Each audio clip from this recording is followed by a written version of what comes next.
Walking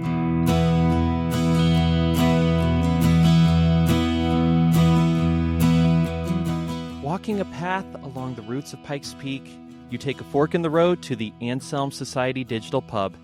Inside is a raucous conversation on the arts, faith, and... Wait a sec, Troy loses? At a corner table by the fire are three people. One of them is wondering if he should have given a spoiler alert before saying that. And that's me, Matthew Mullema, and welcome to Believe to See, a podcast of the Anselm Society Arts Guild. Here at Believe to See, we explore the relationship between faith, art, and storytelling. Our goal is to help you connect the great story, the great stories, and our own stories in order to understand what it means to live with a Christian imagination. Listeners, I want to take you deep into the dark recesses of time, all the way back to early 2024. During that time, we managed to book an interview with AD Rhine, the author of the critically acclaimed novel Horses of Fire, a novel of the women of Troy. A.D. Rhine happened to be in Colorado Springs and was hanging out with the Anselm Society. And just so we're clear, by A.D. Rhine, I mean the writing duo of Danielle Stinson and Anselm's own Ashlee Cowles. They have like two heads, but the same writing. I don't know. It's like something out of Greek mythology. I'm sure I'll think of a good analogy soon. But anyway, as part of that Colorado Springs visit, we scheduled a podcast interview with both Danielle and Ashlee. But here's the thing. All four of us Believe to See hosts, me, Mandy, Christina, and Evangeline, we all wanted to join the interview because we all love the book. Now, for those of you who are familiar with podcasts, you'll know that this math does not add up. You simply cannot have 6 people on a podcast and have it be listenable. Scientists have been trying for years and it just doesn't work. So one of us would have to step aside for the good of the podcast, and that person was me. Was my deed admirable? A model of podcasting virtue, even? Well, obviously, it's not my place to say. But yes, it was. And so the interview took place without me. Let's fast forward to today. A.D. Rhine has published Daughters of Bronze, the second part of their Women of Troy duology, in the conclusion of the story that began with Horses of Fire. And this time, obviously, there's no way I'm going to be left out of this interview. So I reached out to Ashlee myself and got it on the calendar myself. And also Christina's along too, because that's just more fun. Christina, my first question is for you. Do you feel guilty about excluding me from the first interview? And if so, why? No, it was a girls' club. You weren't allowed the first. Oh, I see. Yeah, well, sorry. We like you a lot, but we have to have our girl things, you know? I wish I could say that's the first time that's happened to me, but I get it, I guess. All right, so now let's bring in Ashlee Cowles, the author herself. Ashlee, how are you doing? And did you feel bad for me? I did. You were missed, Matt. You were missed. But like Christina said, sometimes girls just have to have conversations on their own. What wasn't there some like movie rule where a movie's not feminist unless there's a scene where 2 women are talking without a man present about a subject other than a man? Are you familiar with this rule? I am familiar with it. I cannot remember the name. Well, that was our that was the rule. Yes. Yeah, that was our podcast. Meeting this rule. So there we go. But anyway, let's get back to the main point here, and that is A.D. Rhine. So talked about how you and your friend / writing partner / other half of this writing duo, Danielle Stinson, wrote the book. What is the best creature of Greek mythology to compare you to? Are we thinking a hydra, or like you're one head, she's another head, or is this like a chimera? What are we looking at here? That's actually what I was gonna say. Is I think the word you're looking for, Matt, is a 2-headed hydra, and we were actually introduced at a conference that way. So we'll just keep that metaphor going. That's fantastic. All right. I'm glad we have that settled in that it is just in the canon right now. So let's get started. Let's do the author question. All the novelists come prepped for. So Ashlee, Horses of Fire, Daughters of Bronze. What's your book about? Give us the elevator pitch. So Daughters of Bronze is the second part in the duology. And it is a retelling of the Iliad, but we say it's a historically rooted retelling of the Iliad. And it actually covers the part of the story that probably people are more familiar with if you've read the Iliad or the children's version of the Iliad growing up, or if you saw the wonderful movie Troy, you may, you'll recognize certain beats, certain parts, certain characters from the story in this book. Whereas Horses of Fire we think of it as kind of like a prequel. It's a 10-year war between the Greeks and the Trojans. And so we, asked ourselves if this war was based on an actual event, which many scholars believe is very plausible, how would it have actually happened? And so Horses of Fire looks at kind of that 10-year stretch. And then Daughters of Bronze is the couple months that Homer's Iliad. It's a very long epic poem, but it only actually covers the very end of the war. And so that Daughters of Bronze gets into the epic battle between the Greeks and the Trojans and how it all ends, the Trojan horse, all the things, from the mythology that people are familiar with are in this second book. All right. So listeners, let me give a quick caveat because like I mentioned, the first interview with Ashlee and Danielle was posted in February 2024. So some very discerning listeners may notice we're going to retread some ground here. And if you pick up on that, great. You're a very dedicated listener. We're happy to have you. But we are going to retread some ground here. Okay, just so you know, it's going to happen. It's going to happen. So let me ask the question that I'm sure was asked in the first interview. What about the Iliad really captured your imagination and Danielle's imagination? What made you think I'm going to turn this story, one of the most famous stories in the world, into a historical fiction novel? Yeah. So I think we've been talking about it for years. So Danielle is my childhood best friend. We met on an army base in Germany when we were 15. And I think it's important to know, to give kind of a picture of our friendship. We spent a summer sitting side by side on the couch reading the Lord of the Rings trilogy. And so, actually reading a lot, each with our own book and then talking about it every couple pages and then going back to reading. My dad walked in the room and goes, "You two are the biggest nerds I've ever seen." And then proceeded to leave. We were like, "Thank you, Dad." Yes. So we have, we have a love for epic stories. I think, growing up as military kids, we grew up watching kind of all the old epic war, not old, I say old, the 90s epic war movies, Braveheart, Gladiator. I guess those are probably considered old now, but the late 1900s. Yeah. Yes, exactly. The late 1900s. And so I think that is kind of the vein of storytelling, the type of stories that brought us together, that solidified our friendship. But we each kind of had our own journey with the Iliad in particular. So Danielle's started very early. Her dad actually would read the Iliad to her mom out loud while Danielle was in utero, and sometimes would walk around the house reciting the opening lines, "Sing to me, muses of the rage of Achilles." He would just burst into random performances of different lines of the Iliad. So she grew up with hearing it. I had a much later introduction, and I was actually teaching at a classical high school in Fort Collins. And the ninth graders, we spent the entire first semester of ninth grade classical lit reading the Iliad. And, reading it in the sense that they were assigned 10 pages a night, and then we'd come back to class, sit in a circle, and discuss those 10 pages. And we had lots of debates on who's the hero of the Iliad. Is it Hector? Is it Achilles? And I just remember walking into the class one day, and my students had written on the board in a big heart, "Hector plus Andromache," and a big heart surrounding it. Yes. And that was the moment where I was like, okay, someone has to tell this epic love story. And so that was kind of the conversation Danielle and I had. She married a soldier and said goodbye to him.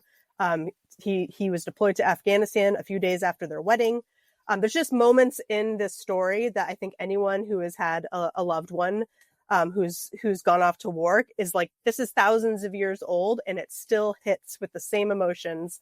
It still feels so true. And, it is known as the warrior's epic. And so I think, that's where it started. That's where we each kind of had our own journey, but then our shared background, our shared love of the same kind of epic stories. We finally decided, during COVID, when all of our kids were home, that was the perfect time to start a 2-book, historical Bronze Age epic. Perfect. All right. So one final question just to set things up is your decision to make this in historical fiction. So like grounded in history to the extent possible. Because there's other adaptations of these sort of myths. I'm thinking of like Song of Achilles by Madeline Miller that keeps a lot of the supernatural elements in it. Yours very much grounds it in a lot of realism. So what made you decide to go that direction with the story?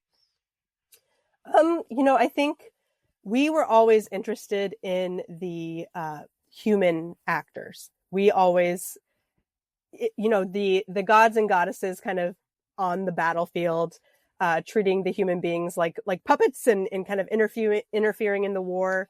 That was never as interesting to us as the people. And we started, when we started to dig into the history, or ask the question, was this war based on something that might have actually happened? We were surprised that, opinions have changed about that over time, but that is what many scholars think, is that there was likely a real event, a real war, probably not on the same scale of what we see in the Iliad, but that some kind of conflict occurred around 1250 BC. And so this is actually several hundred years before Homer is composing the Iliad. And so even he was, several hundred years removed from the events as they actually happened. And it's only recently with, recent archaeological discoveries that more has been learned about this, pretty opaque period of history. There's a site in Turkey called Hisarlik, and that is believed to be the site of the real Troy. And there's just lots of interesting things where, Homer, he is not writing historical fiction, obviously, like he doesn't have historicity as his primary goal, recording things accurately. He's trying to tell a tale of warriors and their heroic deeds. He's not necessarily interested in telling us what exactly happened, but there are details, things like where he describes the weaker wall, one of Troy's weaker walls, and then archaeologists have found that it actually lines up with what Homer said. So, we thought like there is something really interesting about bringing the actual city and the actual people to life, because Homer really portrays his Trojans in the Iliad. You can't tell the difference between them and the Greeks. They all seem to be basically the same culture. They worship the same gods and goddesses, whereas the real Trojans, the ancient Anatolians, would have had, their own pantheon. And so we thought it would be an opportunity to explore some of those cultures of ancient Anatolia that the Trojans were likely based on, and to ask, probably the most interesting question is, why this story? Like, why was this event the story that survived, had just survived for thousands of years, and it was so important just throughout Western civilization? There must have been something pretty pivotal that happened to create a mythology around that event. And we can kind of get into what our different thoughts on what that might have been the late Bronze Age collapse. But that really is what sparked our interest in wanting to tell a historically grounded story of Troy. Okay. All right. Well, I actually was really interested. I love historical fiction personally. And I think there's something about it that really can take things about humanity and ground it in ways that we all identify with. And so when you take history and you take today, like current day, like an author, right, living the current day, and you combine their knowledge of the human psyche and their experiences of today with history, if you have a good writer like you and Danielle, in my opinion, you can actually do some really powerful, marvelous, moving things with the characters themselves. And so you had talked about, wanting to do these people justice in these stories. And that was partly what was so good. Now, I think as far as the world building itself, like, I'm sure Matt probably has a couple questions about that. He loves world building, but excellent. A++. But I was really intrigued in the characters. And I know it's no secret, as far as the previous podcast, etc., that a lot of your characters were based on women. Some of the women took center stage. And I was really curious why you guys chose to do that, and what kinds of results you were kind of hoping to get. We did cover a little bit of that again in episode 1 of this duology. But I think it's a really important angle, and I wanted to dig into it a little bit more for readers, because I think you take a very unique approach, and I'd like to hear more about it. Yeah. Well, there's some layers there with why we chose. So the story is told from the perspective of 4 women. So I should probably just explain that. So we have Andromache, who is the wife of Prince Hector. And she's also a trained military strategist. In our version, she was mentored by Amazon warriors. We have Rhea, who is I guess you could say a horse whisperer of sorts, and she is a servant girl in Troy who finds herself in the household of Hector and Andromache. Then we have Helen of Troy, who is the character who needs no introduction, but we wanted to take a really unique angle with Helen, who has long been blamed for the cause of the Trojan War. And then we have Cassandra, who is the doom prophetess of Troy, who sees Troy's end, but is cursed so that no one will believe her warnings. So those are the four characters. And we didn't look over the years we were discussing writing this story. We didn't say, oh, we're going to write from the perspective of the Trojan women. There's an author, Pat Barker, who's done a beautiful, I think hers is a trilogy, from the perspective of some of the women in the Greek camps. And, so that is, it is a trend in publishing, but that wasn't necessarily, to tell these well-known stories from lesser known characters, which often happen to be women. But it all started with talking about one specific scene. And to go back to kind of my high school classroom, the Hector and Andromache love story. And so probably one of the most famous scenes in the Iliad is from book 6, the farewell scene between Hector and Andromache. And that was, it's Hector's getting ready to go fight, and he believes this might be the end for him. And Andromache is basically, she has her infant son in her arms. And she's saying, why now? Because she thinks Hector is doing what he's about to do, out of pride more than anything. And that he doesn't need to be so reckless in this moment. And so it's a very moving scene. And when we're talking about it, we're like, who is that girl holding their baby? Who is this servant girl? And that's where Rhea, the character Rhea, was born.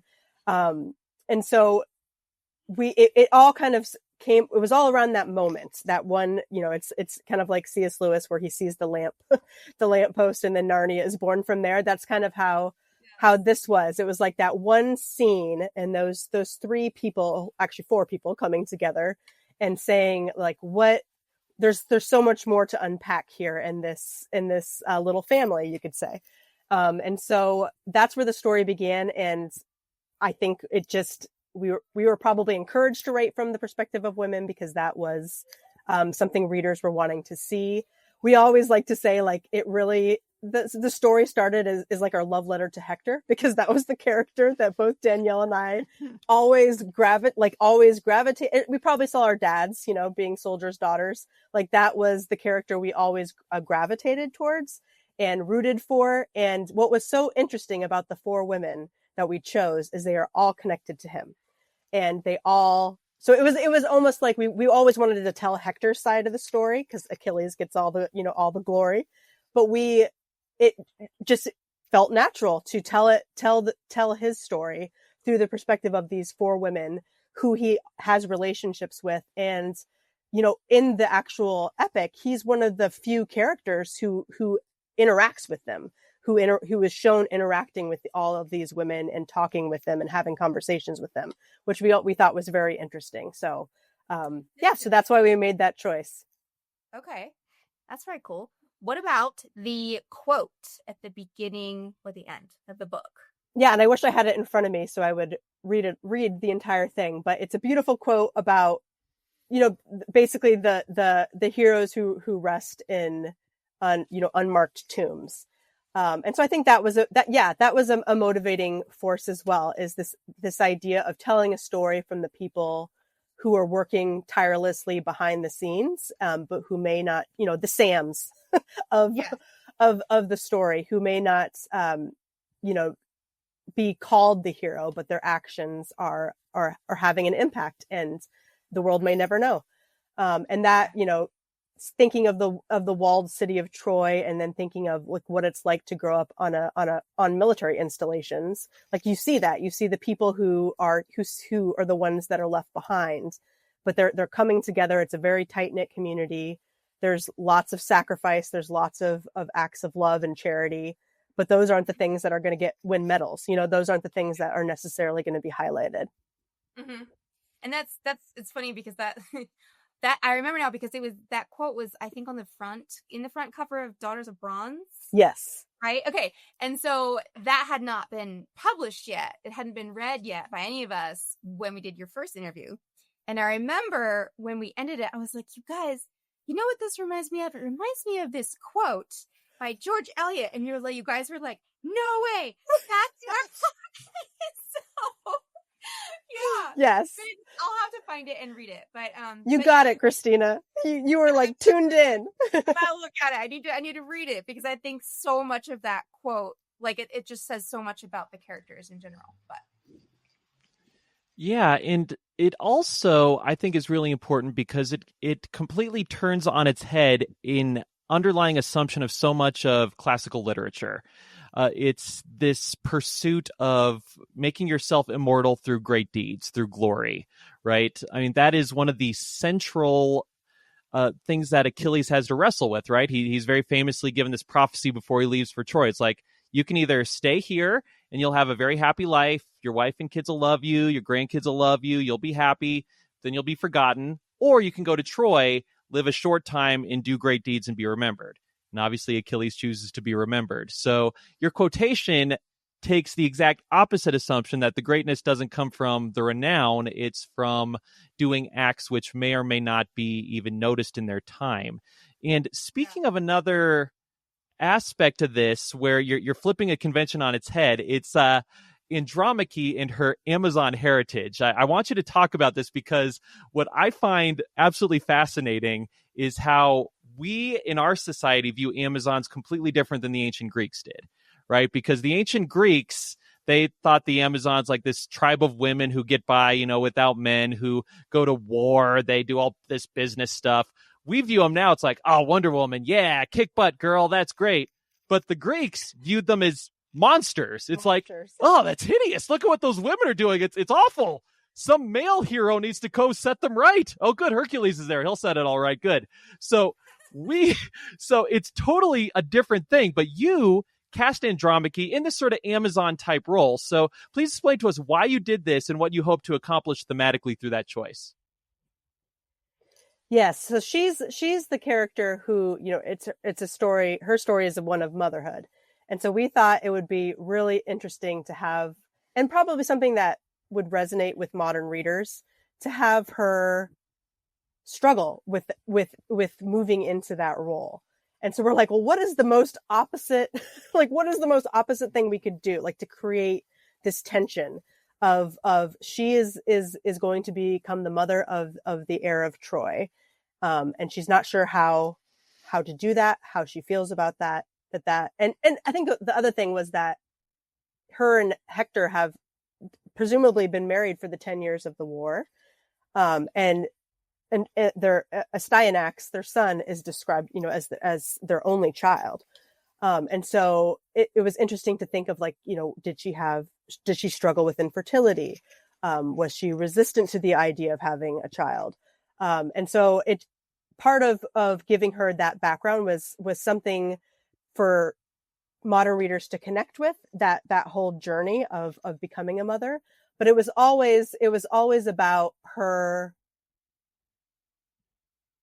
in the end, making the sacrifices that she needed to make for her son and for Hector. what was interesting about as we looked at that, so Andromache's name means battler of men, which is a good description of her personality. And really I think how this whole train of thought got started is there is a line in the Iliad where it says Hector listens to her counsel. And so we thought that was really interesting, is like she's giving Hector counsel, behind closed doors. What are they talking about? And so we never wanted her to be a warrior on the field, because that wouldn't fit with what how the Trojans were. But we wanted her to have that military, like the strategy. And so having her be an Anatolian princess who comes to Troy to marry Hector, but comes from a different background, that led us to the Amazons. And, what's interesting is that many scholars, there's been archaeological discoveries of around the Black Sea, of graves of women warriors. And, I believe many scholars believe these aren't like the Amazons, tribes of women only, but more like egalitarian tribes, nomadic tribes that traveled together, that were both the men and the women were warriors. And so that was, we wanted to take the Amazon legend and then also ask, okay, what was probably some of the more realistic, plausible history behind this, if that mythological figure was based on something that actually existed. But it did provide an interesting contrast, because the roles of women in Anatolian society are a lot different than the roles of women in Mycenaean Greek society. And so once again, when we have kind of Helen and Andromache coming together, a Mycenaean Greek and a Trojan, they're coming from these different backgrounds. So it creates like this point of, another point of tension and conflict. Yeah, and to that point, one of the big decisions you made for this series is how you're going to characterize Helen's relationship to Paris in the cause of the war in general, right? Because one of the ongoing debates, because it's kind of ambiguous from the text, was Helen kidnapped by Paris, or did she go of her own free will? Is it kind of a little of both? It's again, that's been a debate for millennia. What was it, 2004 Ridley Scott film Troy made the decision that Orlando Bloom is Paris and whoever she was is Helen. They're just super hot and super in love. So isn't that great? So she goes willingly. You went the exact opposite, where you make it clear that Paris kidnaps Helen. Helen goes because she has no choice. And Paris does this specifically to start a war. So why did you decide to go that route? And did you ever toy with maybe they're in love? Yeah, I think we'd seen that version enough that we were like, let's try something different. Maybe, maybe she's doing this to save her 9-year-old daughter, not to leave her behind. And so that was the angle we wanted to take. But it goes to looking into, as we started digging into some of this history, finding other interesting theories that could maybe explain like a reason for the Greeks and the Trojans to have a war.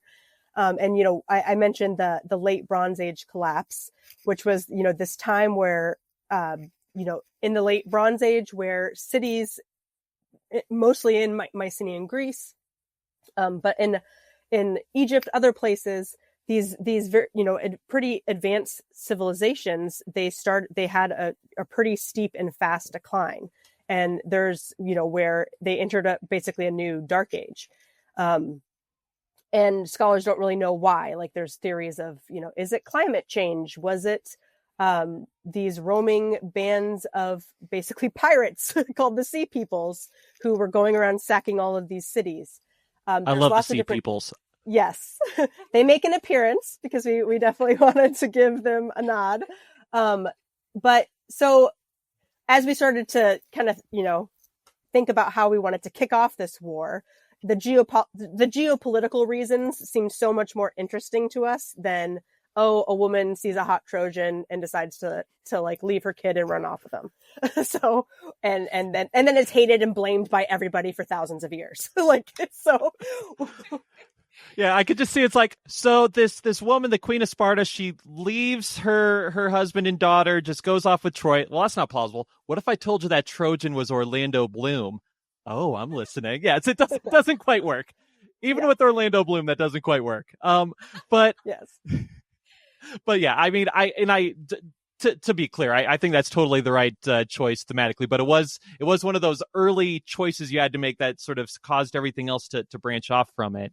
And another thing that I really loved, it was an emphasis on sort of the back scenes of war, right? Because we're used to in the Iliad and pretty much every other epic, we're talking about the warriors battling on the plain, right? That's the emphasis. But when you look at it, there's a lot of other stuff going on behind the scenes. I remember I was watching a YouTube video where some historian was analyzing whether the Battle of Helm's Deep was plausible. And this may shock you. He found some historical inaccuracies. But one of the things he said was, because there's this scene of like the women and children cowering into caves while Aragorn's being, he's fighting and stuff. And he's saying like, that's just not going to happen because in a war for survival, everyone's going to help in some way.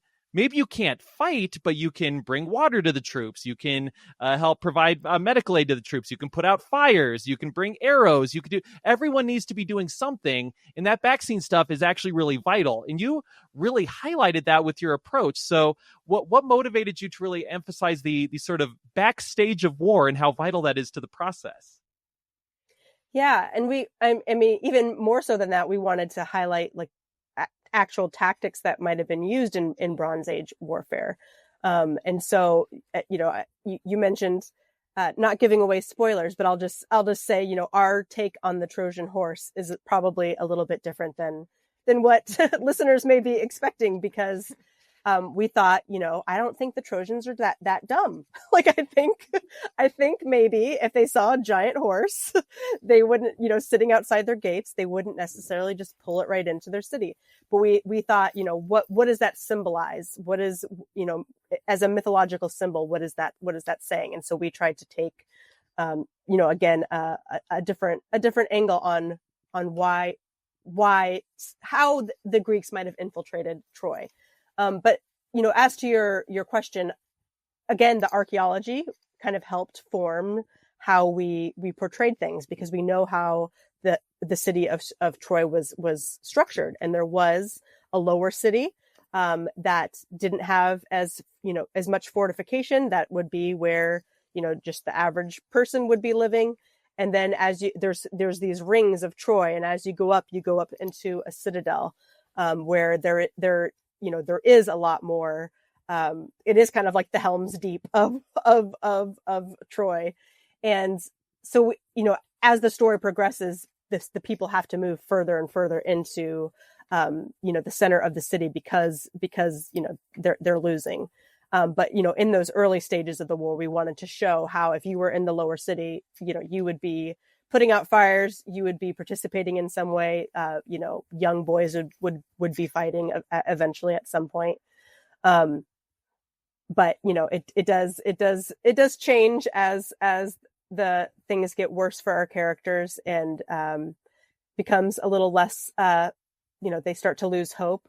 Oh, but another interesting thing is that we have tunnels underneath the city of Troy. And that was based on a lot of there's all these systems of really interesting tunnels throughout Turkey. And so that was something we wanted to kind of nod to is those structures that are all over Cappadocia and Turkey. And to have that as another possible means of fighting this battle, we have these underground, basically a city underneath the city, which allows for espionage, which allows for, other tactics. So the city itself, I think, dictated how we were going to portray the warfare.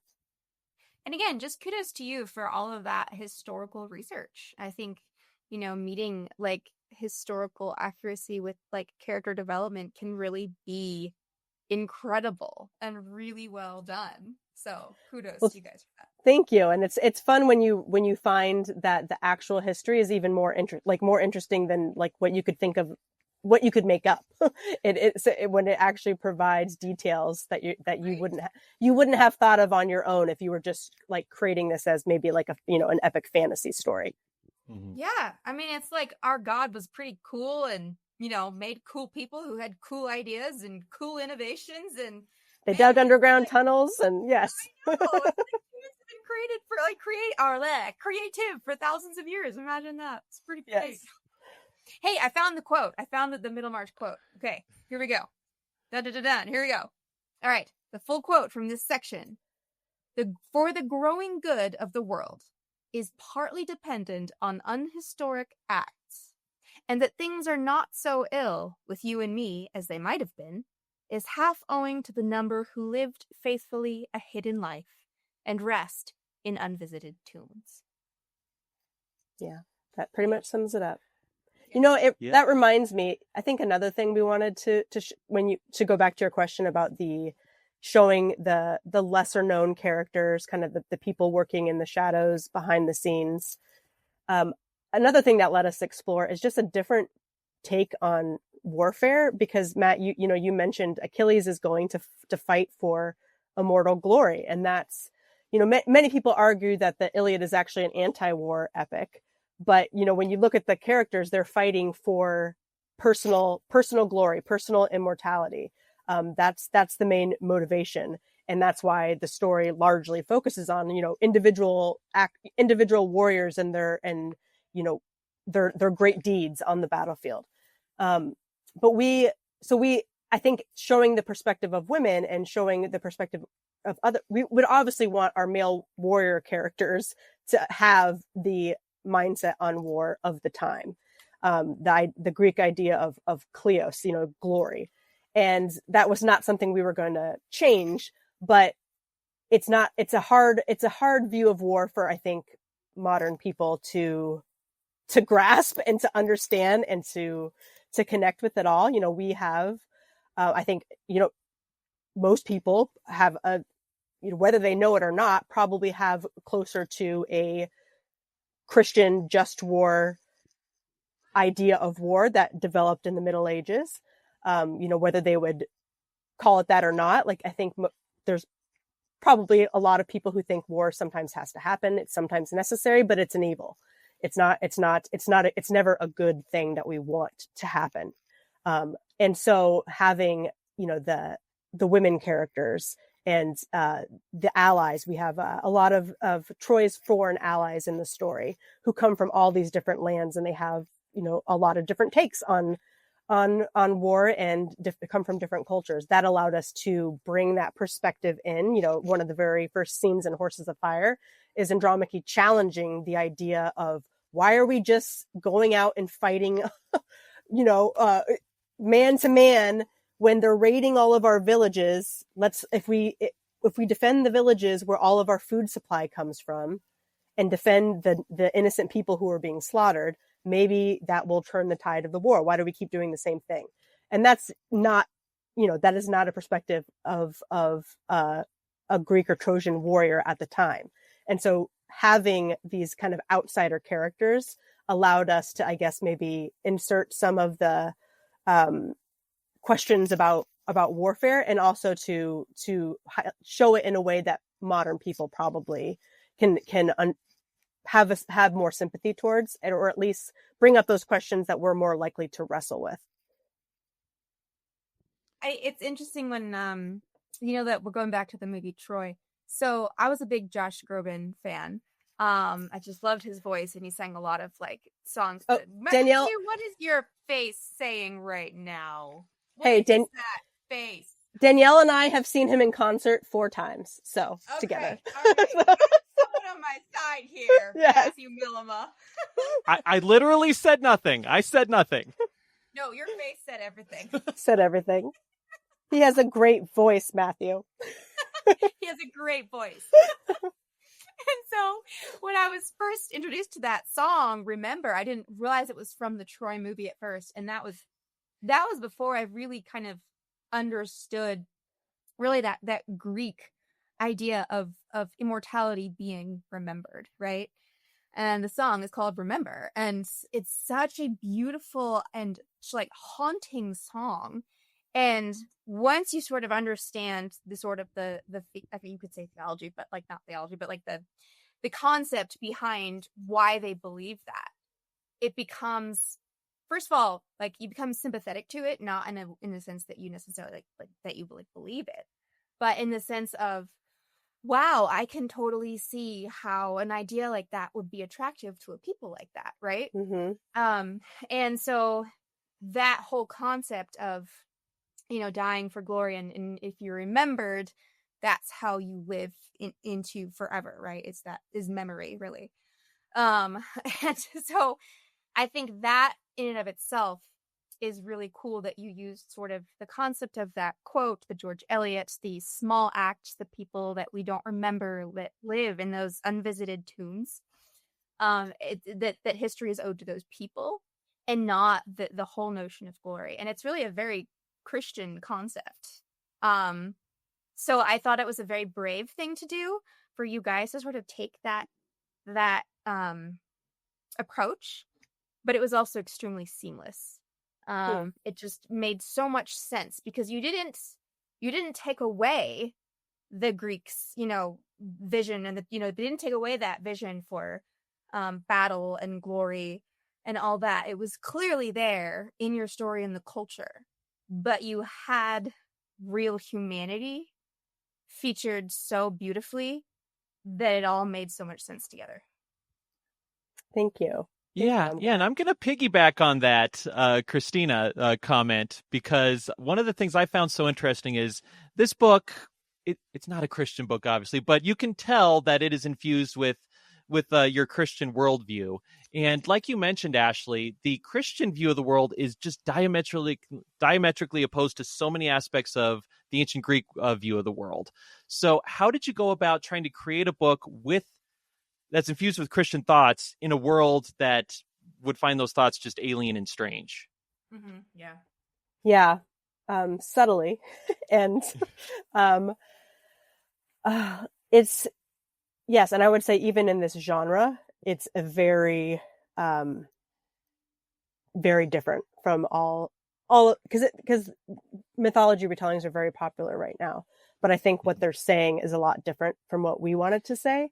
And what has been gratifying is that people from all different, to hear that people from all different backgrounds, people who are not Christian, but who love reading mythology retellings, are struck by something like, there's something different. There's something, and they don't necessarily know how to name it, but they're seeing feminine rage is a big buzz phrase in this space. Circe was justified in turning those men into pigs. Yes. Yeah, one of those. And that was exactly what we wanted to not that we wanted to show the exact opposite, that love is so much stronger. That is such a much stronger force than rage.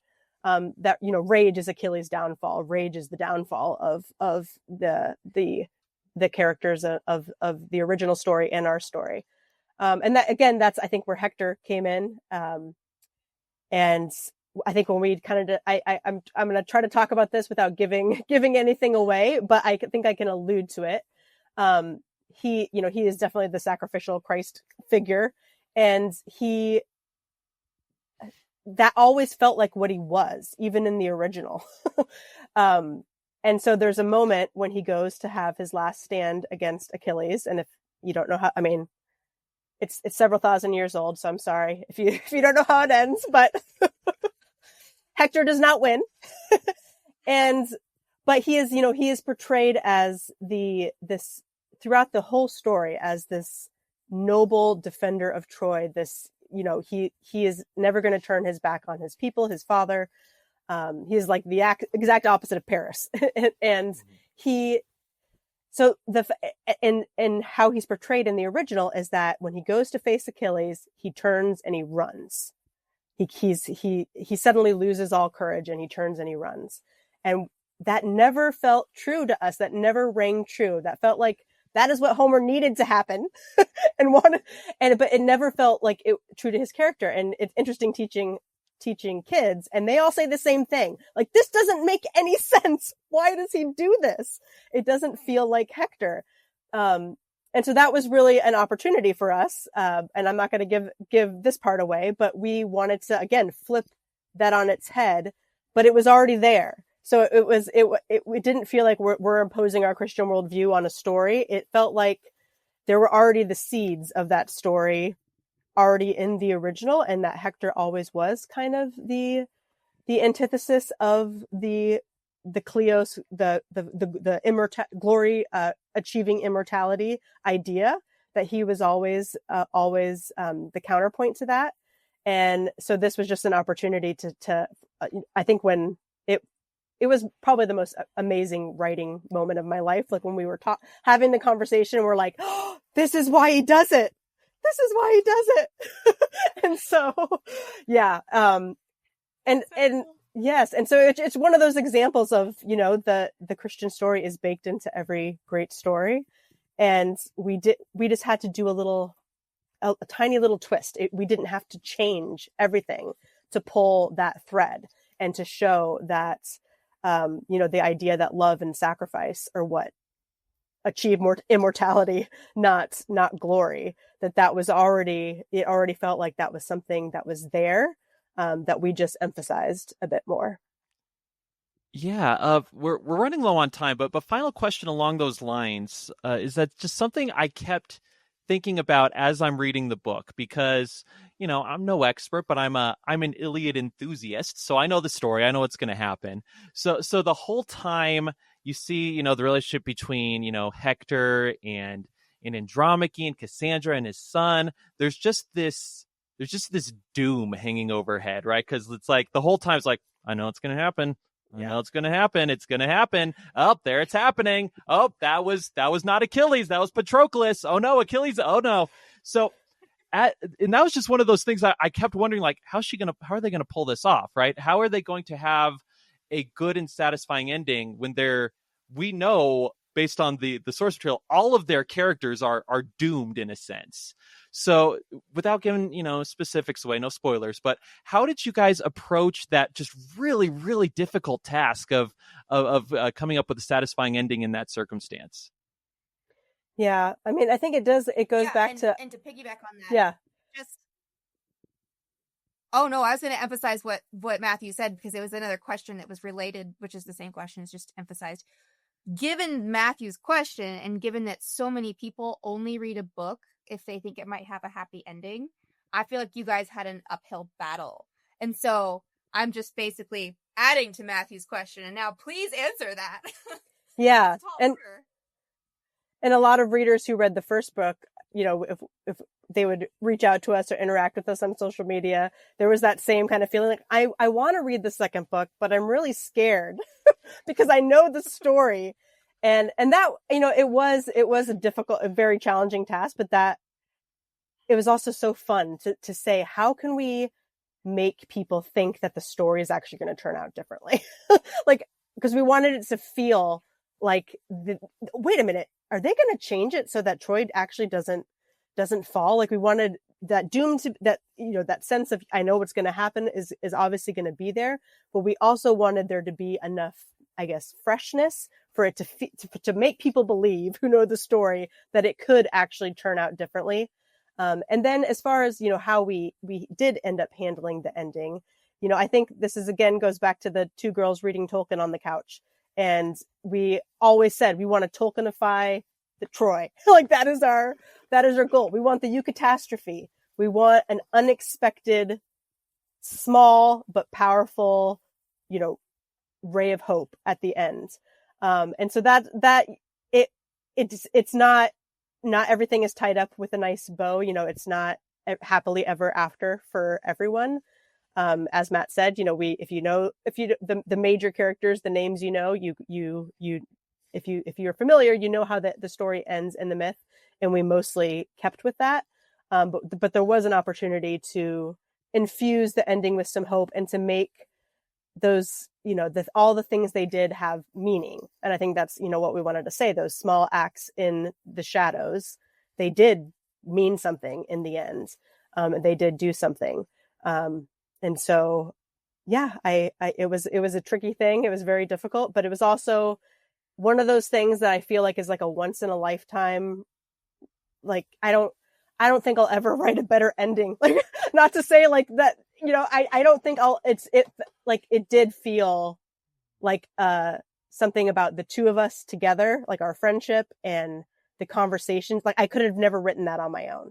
It never would have. It felt, inspired. It felt like the Holy Spirit was, I don't want to be like over dramatic, but it did. Like when we came to that realization of how we were going to end it, it was like, this doesn't come from us. Like this is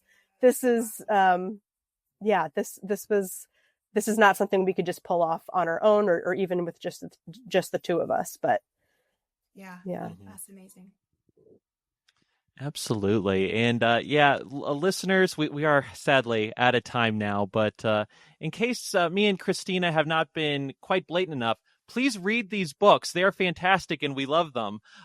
So thank you, guys. Ashlee, aka one of the heads of the Hydra that is AD Rhine, where can we find you? Where can we find your writing? You can find everything at adrhine.com, and we have a book club where we do kind of monthly book giveaways and emails. So we're taking a break from social media. So that is the best place to find us. Awesome. Well, thank you once again. And listeners, as you can tell, things are winding down at the Anselm Society Digital Pub. The fire is down to embers, the customers are trundling home, and you have polished off your final glass. Once again, Believe to See is a podcast of the Anselm Society Arts Guild. If you have just a little bit of extra time right now, please rate and review the show on iTunes, Spotify, or wherever you get your podcasts. Thank you so much for listening, and we will catch you next time.